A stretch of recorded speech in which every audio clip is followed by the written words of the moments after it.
Hello everyone, I welcome you all on this 10 minutes a day series. So आज के इस session में हम लोग बात करेंगे digitisation of retail banking products के पार्ट नंबर 1 के बारे में। But before moving ahead I just want to let you know guys कि किसी भी एग्जामिनेशन की प्रिपरेशन में हमारे पास एक सही स्ट्रेटेजी का होना बहुत ही ज़रूरी हो जाता है। सही स्ट्रेटेजी से मेरा मतलब क्या है कि previous year questions, most important topics, इन दोनों फैक्टर्स का हमारे पास जो है एक इन डेप्थ एनालिसिस होना चाहिए, क्योंकि यहीं से हम लोगों को आइडिया लगेगा कि भाई किस तरह के क्वेश्चंस प्रीवियस ईयर्स के अंदर कौन से टॉपिक से किस तरह के क्वेश्चंस फ्रेम किए गए हैं। क्या न्यूमेरिकल बेस्ड क्वेश्चंस पूछे गए हैं, कंसेप्ट बेस्ड क्वेश्चंस पूछे गए हैं, या फिर केस स्टडी बेस्ड क्वेश्चंस पूछे गए हैं। तो अगर आप लोगों का भी यही कंसर्न है with respect to this JIB examination, तो आप लोग एडुटैब के द्वारा जो ई बुक लॉन्च की गई है, इस ई बुक को आप लोग एक्सेस कर सकते हैं, जिसके लिए लिंक आप लोगों को इस वीडियो के डिस्क्रिप्शन में मिल जाएगा, जहां से आप लोग previous year question, most important topics along with syllabus for each and every component of JIB examination को इन डेप्थ वे के अंदर एनालाइज कर पाएंगे। So guys have a look on this E book अगर आप लोग अपनी प्रिपरेशन को एक सही डायरेक्शन में लेकर के जाना चाहते हैं।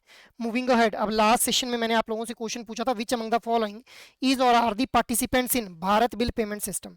Your statements were Bharat bill payment central unit, Bharat bill payment operating unit, agent institution. So your options are 1 only, 2 and 3 only, 1 and 3 only, 1, 2 and 3 guys. So what should be the right answer? The right answer will be option number D, that is 1, 2 and 3। मतलब तीनों ही हमारे जो है वो की participants हो जाते हैं with respect to the Bharat bill payment system guys. Moving ahead, अब आज की डिस्कशन को हम लोग स्टार्ट करते हैं with the introduction of this chapter. तो देखिए गाइस, जैसे जैसे टेक्नोलॉजी जो है वो एडवांस होती जा रही है, वैसे वैसे डिजिटल ट्रांसफॉर्मेशन हम लोगों को बैंकिंग के अंदर देखने के लिए मिल रही है, जिस वजह से कुछ अपॉर्चुनिटीज भी आ रही हैं और कुछ चैलेंजेस भी हम लोगों को फेस करने पड़ रहे हैं। अब अगर प्राइवेट सेक्टर बैंक्स की बात की जाए, तो प्राइवेट सेक्टर बैंक्स जो थे, इन्होंने एडवांस में ही टेक्नोलॉजी को जो था वो यूज़ किया था। मतलब ये स्टार्टिंग से ही सिंगल सर्वर एनवायरनमेंट का यूज़ कर रहे थे, जिस वजह से इनको कस्टमर्स को जो था वो कस्टमाइज्ड वे के अंदर प्रोडक्ट्स को प्रोवाइड करना काफ़ी ईजी हो रहा था। जबकि पब्लिक सेक्टर बैंक्स ने क्या किया, इन्होंने पहले अपने लेजर पोस्टिंग मशीन्स को ऑटोमेट किया, after that full branches automation के ऊपर फोकस किया, और अब धीरे धीरे कोर बैंकिंग सॉल्यूशन की तरफ मूव करते जा रहे हैं। सो ये जो हमारा डिजिटल ट्रांसफॉर्मेशन है, इसने 3 लेवल के ऊपर जो है वो अफेक्ट किया हुआ है बैंकिंग को, प्रोडक्ट, प्रोसेस और सर्विस डिलीवरी। इन तीनों लेवल्स के ऊपर जो है वो इम्पैक्ट हम लोगों को देखने के लिए मिलता है of this digital transformation in banking. आज की डेट में अगर हम लोग टेक्नोलॉजिकल ट्रेंड्स की बात करें guys, so data analytics and artificial intelligence, self learning banking system, open banking and embedded finance. So जैसे जैसे टेक्नोलॉजी अपग्रेड होती जा रही है, वैसे वैसे ही हम लोगों को जो है वो अपने रिटेल बैंकिंग वाले सेक्टर के अंदर भी इनोवेशन देखने के लिए मिल रही है। डेटा एनालिटिक्स, आर्टिफिशियल इंटेलिजेंस, ये कुछ हमारे जो है वो रीसेंट ट्रेंड्स हैं, जिनको लगभग हर स्फीयर ऑफ फील्ड के अंदर आप लोग जो है वो ऑब्जर्व कर पाएंगे। मूविंग अहेड, अब हम लोग बात कर लेते हैं प्रोसेस मॉडल्स के बारे में। ऑलरेडी वैसे और ये प्रोसेस मॉडल्स हम लोग डिस्कस कर चुके हैं। 4 तरह के प्रोसेस मॉडल्स बताए गए हैं बीसीजी के द्वारा: horizontally organise model, vertically organise model, predominantly horizontally organise model और predominantly vertically organise model. Horizontally organise model के अंदर अलग अलग डेटा का यूज किया जाता है for designing various kind of product and services, जबकि वर्टिकली ऑर्गेनाइज मॉडल के अंदर एक कॉमन डेटा सेट का ही यूज किया जाता है for designing various kind of products and services. Predominantly जो हॉरिजॉन्टली ऑर्गेनाइज मॉडल रहते हैं, इन मॉडल्स के अंदर वैसे तो जनरली अलग अलग डेटा सेट का ही यूज किया जाएगा for designing various product, but in some rare cases हम लोग जो है वो कॉमन डेटा सेट का भी यूज कर लेंगे।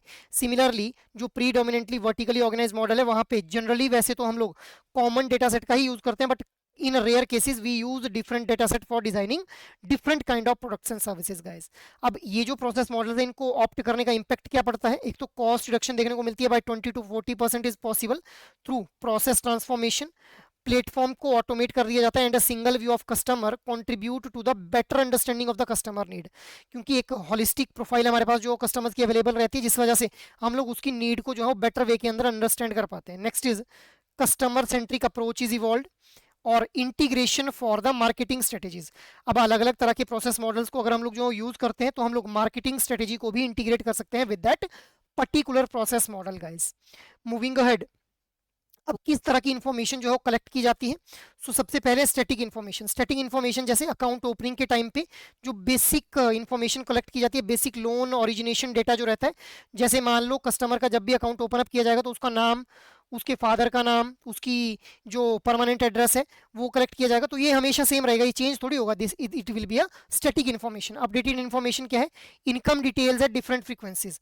आज कस्टमर की इनकम 30,000 रुपये है, कल वो 50,000 हो जाएगी, ठीक है। इसके अलावा एज भी इंडिविजुअल की वेरी करती रहेगी, तो these will be the part of updated information. Next is transaction information. Transaction information क्या है? Information from disbursement to the final settlement of loan account and operation details in the liability account. So इस information को हम लोग क्या बोल देंगे? Transaction information, जिसके अंदर वो सारी इन्फॉर्मेशन आएगी जो कि एक अमाउंट के डिसबर्स होने से फाइनली जब अकाउंट की सेटलमेंट नहीं हो जाती तब तक जो भी इन्फॉर्मेशन हमारे पास रहेगी with respect to that transaction, that will be a transaction information. Next is analytics and alerts. So both operational and strategic alerts to take action or to develop strategy for the further action. So दोनों ही, चाहे वो operational alerts हो चाहे वो strategic alerts हो, those need to be taken so that उससे जो है फर्दर एक्शंस के लिए जो है हम लोग डेवलप कर पाए स्ट्रेटेजीज को। सो ये हम लोगों के पास जो अलग अलग तरह की इन्फॉर्मेशन रहती है, जैसे स्टैटिक इन्फॉर्मेशन, अपडेटेड ट्रांजेक्शन और एनालिटिक्स और अलर्ट्स के रिगार्डिंग इन्फॉर्मेशन। मूविंग अहेड, अब हम लोग बात कर लेते हैं कस्टमर एनालिटिक्स के बारे में। सो सबसे पहले तो इसकी ज़रूरत क्या है? सो देखिए, कस्टमर एनालिटिक्स के थ्रू हमारा जो डिफॉल्ट होने का रिस्क रहता है उसको हम लोग रिड्यूस कर पाते हैं। We can sell out multiple products to the customers, cross selling हम लोग यहाँ पे बोल देंगे इसको, ठीक है। इसके अलावा कस्टमर एनालिटिक्स के थ्रू जो है वो कैप्चर किया जाता है कस्टमर्स की फाइनेंशियल एक्टिविटी को, कि भाई किस तरह से जो कस्टमर है वो बैंक के साथ में इंटरेक्ट कर रहा है, वो उसकी फ्रीक्वेंसी क्या है, क्या वो ऑनलाइन मीडियम के थ्रू जो इंटरेक्ट कर रहा है या फिर ऑफलाइन मोड्स के थ्रू जो है वो बैंक के प्रोडक्ट और सर्विसेज को अवेल कर रहा है, ठीक है। Next is CRM system based. अब ये जो कस्टमर एनालिटिक्स रहता है it is based on the customer relationship management guys. अब what are the key modules with respect to this customer analytics? Key modules के अंदर campaign management, cross selling, customer profitability probability, transaction behaviour analysis और service request analysis. Campaign management का मतलब क्या है कि हम लोग इस कस्टमर एनालिटिक्स की बेसिस पे ही ये डिसाइड करते हैं कि किस तरह से जो मैनेजमेंट की कैंपेन्स है उनको रन किया जाएगा, कौन से चैनल के ऊपर रन किया जाएगा, कौन से टारगेटेड कस्टमर्स रहेंगे। Next is cross selling. Cross selling क्या होता है कि कस्टमर की प्रेजेंट नीड को समझते हुए उसकी फ्यूचर नीड को भी असेस कर लेना और उसके अकॉर्डिंग उसको प्रोडक्ट पिच करना, उसको बोलते हैं cross selling. Next is customer probability. Customer probability मतलब कि कितने टाइम से जो कस्टमर है वो हमारे साथ जुड़ा हुआ है और कितने आने वाले कितने लंबे टाइम तक जो कस्टमर हमारे साथ जो है वो जुड़ा रहेगा इस प्रोडक्ट को लेकर के। Next is transaction behaviour analysis. अब किस तरह से कस्टमर जो ट्रांजैक्शन कर रहा है इसको एनालाइज किया जाएगा with the help of this transaction behaviour analysis module. Next is service request analysis module. अब ये जो सर्विस रिक्वेस्ट एनालिसिस है इस मॉड्यूल के थ्रू हम लोग ये आइडेंटिफाई करेंगे कि इंडिविजुअल कस्टमर के द्वारा कितनी बार जो है वो सर्विस के लिए जो रिक्वेस्ट की गई है और कौन कौन सी सर्विसेज के लिए रिक्वेस्ट की गई है। क्या वो हमेशा क्रेडिट ही तो नहीं चाह रहा है, या वो फिर अलग अलग तरह की सर्विसेज को डाइवर्सिफाई करना चाह रहा है। सो ये हमारा जो है वो पार्ट बनेगा सर्विस रिक्वेस्ट एनालिसिस मॉड्यूल का गाइस। मूविंग अहेड, अब क्या कुछ बेनिफिट्स हम लोगों को कस्टमर एनालिटिक्स के देखने के लिए मिलते हैं? तो देखिए, सबसे पहले तो कि एक रोबस्ट फ्रेमवर्क जो कस्टमर एक्विजिशन के लिए प्रोवाइड किया जाता है with the help of this customer analytics. Enhance customer value, customer की वैल्यू को एनहांस किया जा सकता है। डिसीजन मेकिंग सपोर्ट में इंप्रूवमेंट देखने के लिए मिलती है। Reduce time to market and low total cost of ownership जो है हम लोगों को देखने के लिए मिलती है। मतलब जो कॉस्ट ऑफ ओनरशिप है कस्टमर को एक्वायर करने की जो कॉस्ट है वो भी रिड्यूस होती हुई देखने को मिलती है with the help of this customer analytics guys. Moving ahead, अब हम लोग बात कर लेते हैं आईडीआरबीटी के बारे में। सो गाइस, आईडीआरबीटी क्या है?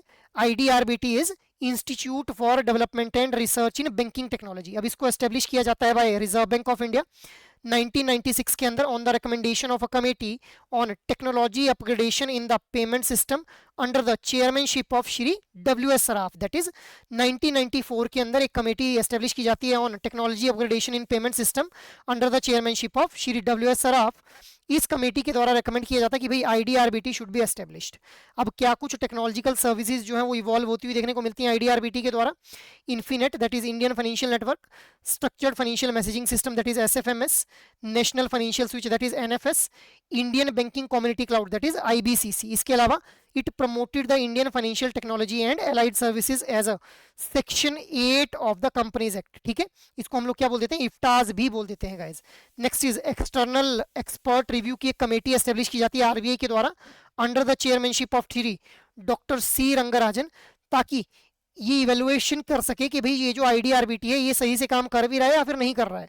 तो इसने क्या रेकमेंड किया कि भाई आईडीआरबीटी बहुत अच्छा काम कर रहा है and it should function as a institute of excellence या फिर इंस्टीट्यूट ऑफ एमिनेंस गाइस। अब ये जो transfer of services were done to IFTAS, जो transfer of services to IFTAS was done और इसको एक्वायर कर लिया गया आरबीआई के द्वारा, इफ्टाज को आरबीआई ने एक्वायर कर लिया। अब इफ्टाज ने कब टेक ओवर किया इन इन्फिनेट, एसएफएमएस और आईबीसीसी को? 2016 के अंदर, क्योंकि आईडीआरबीटी के द्वारा इनको लॉन्च किया गया था। 2016 में इफ्टाज ने इनको एक्वायर कर लिया और इफ्ताज को कब एक्वायर कर लिया आरबीआई ने? 2019 के अंदर। अब यहाँ पे ध्यान से देखिए, इन्फिनेट, एसएफएमएस और आईबीसीसी, इनको तो ट्रांसफर कर लिया गया था इफ्ताज को, और इफ्ताज के बाद इनको ओवरटेक कर लिया आरबीआई ने। बट एनएफएस को जो था, it is being transfer to NPCI. इसको इफ्ताज या फिर आरबीआई ओन नहीं करता है, it is being transfer to NPCI, that is National Payment Corporation of India guys. So now try to answer this question. Which of the following statements regarding IDRBT are incorrect? Your statements are: the committee under Dr. C. Rangarajan recommended the establishment of IDRBT. IDRBT transferred NFS to RBI. IDRBT originally promoted the IFTAS, a current subsidiary of RBI. So your options are 1 and 2 only, 2 only, 1 and 3 only, 1, 2 and 3 guys. Try to answer out this question in your comment box guys. Apart from this, अगर आप लोगों को कोई भी guidance चाहिए with respect to your JIB preparation, तो आप लोग एडुटैप के इस मास्टर कोर्स को रेफर कर सकते हैं, जहां से आप लोगों को IE&IFS, PPB, AFM और RBWM चारों कंपोनेंट्स के जो है concept classes, live classes, short notes और टेस्ट सीरीज प्रोवाइड कर दिए जाएंगे. अब आप लोग इस कोड का यूज कर सकते हैं, दैट इज JIB75, जब भी आप लोग इस कोर्स को अवेल करना चाहें, और आप लोगों को फ्लैट 75% का जो डिस्काउंट है वो प्रोवाइड कर दिया जाएगा guys. So guys have a look on this master course.